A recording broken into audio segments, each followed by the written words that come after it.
มาสวัสดีครับผมเป็นพี่น้องปองไปสุคนมาพอกับประหลัดนี่คือเก่ามาพี่น้องมาเนี่ยก้อยเนื้อคือเก่าอาหารประจำเปิดได้พี่น้องมือนี้มาประหลัดก็เลยไปจัดเอา2 ถุงพี่น้องแซ่บๆคือเก่าไม่ขาดจัดให้คือเก่าแล้วกับพี่น้องประแกบประกับมาจากอาหารเพิ่นหมดเลยมาแซ่บๆพากพี่น้องกดไลค์กดแชร์กดติดตามประหลัดเด้อครับคราวนี้คำเมียปูมเลยพี่น้องไอ้โอ้ตับพี่น้องเลยนี่กระคักเลยมาแซ่บๆ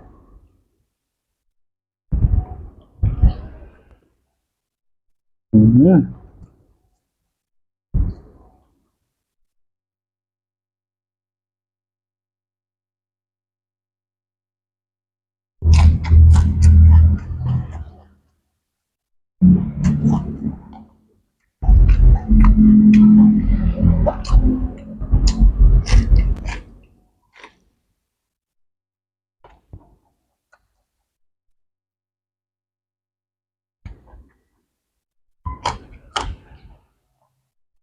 อืม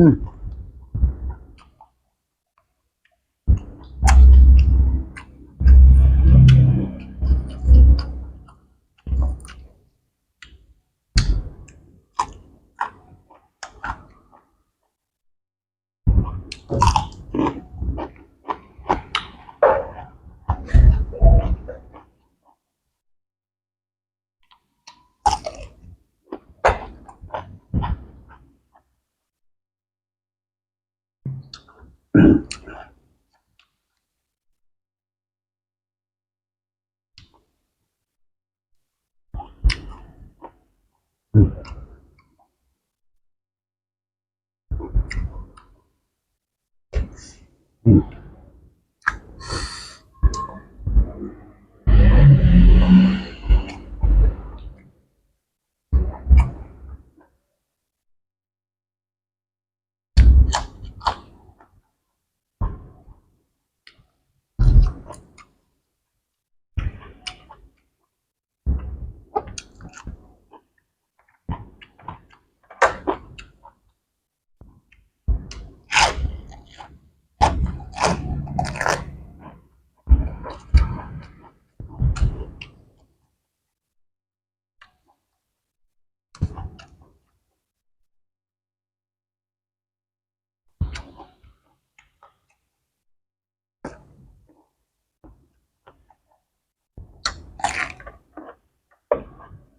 ม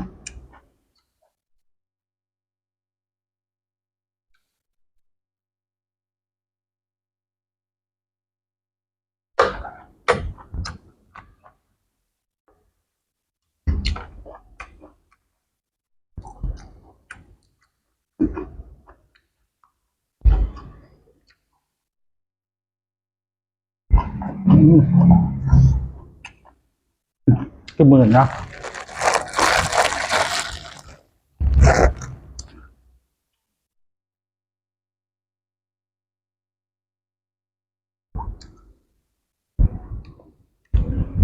เอาเนี้ยบีบมาเลยพี่น้องอืม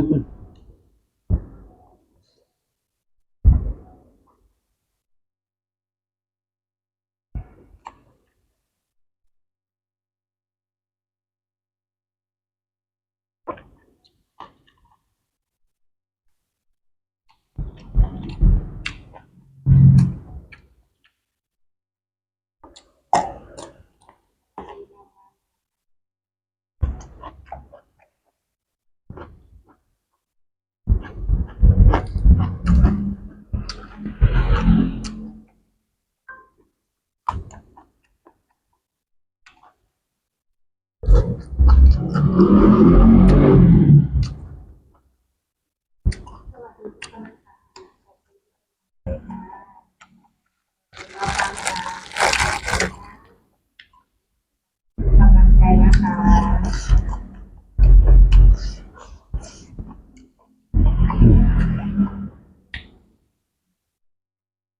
เอาหวานๆอืม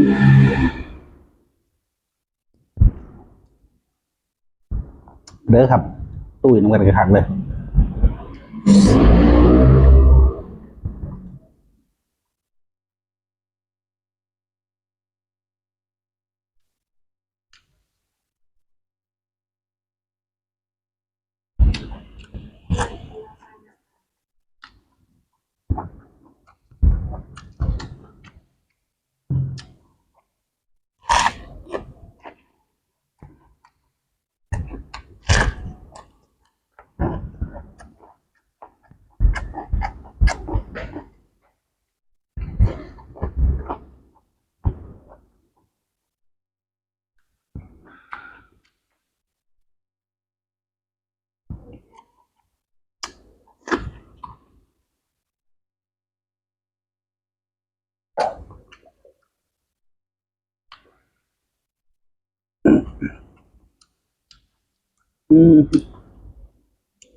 โดดจะได้พี่น้อง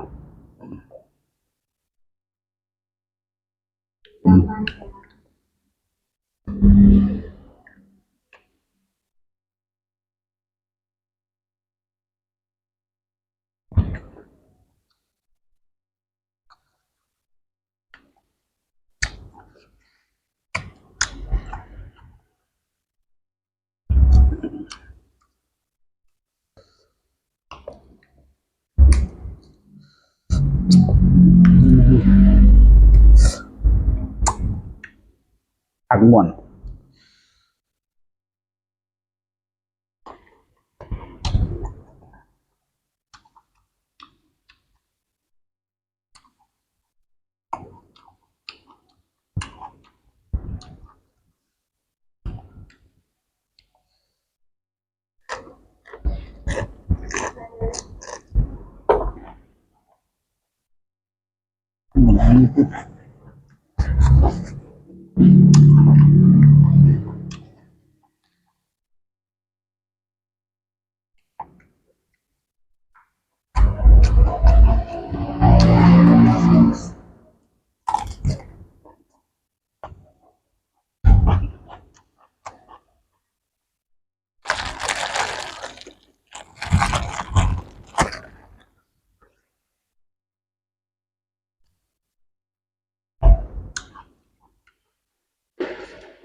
เมนูของบรัดกับเวียนไปเวียนมาอยู่เลยพี่น้อง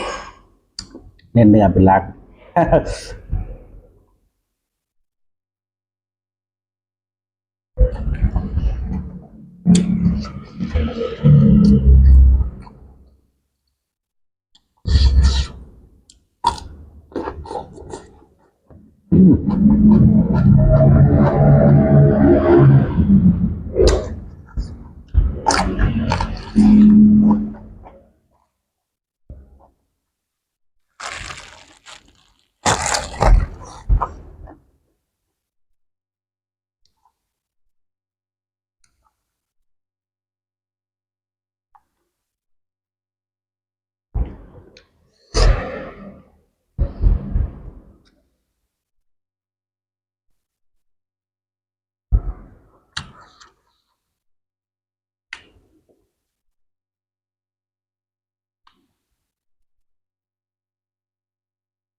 อ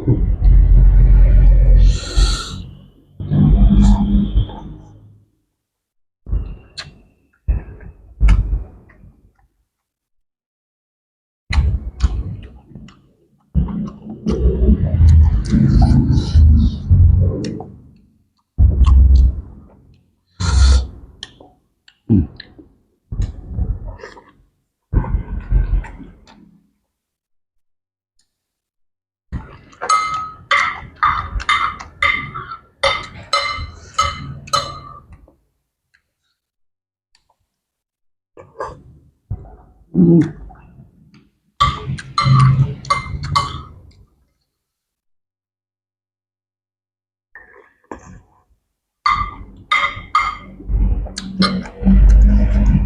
อืมได้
ยอดเลยพี่น้องสำหรับคลิปนี้ก็ขอจบไปเพียงเท่านี้นะครับฝากกดไลค์กดแชร์กดจำให้มาเลยเด้อพี่น้องขอบคุณครับ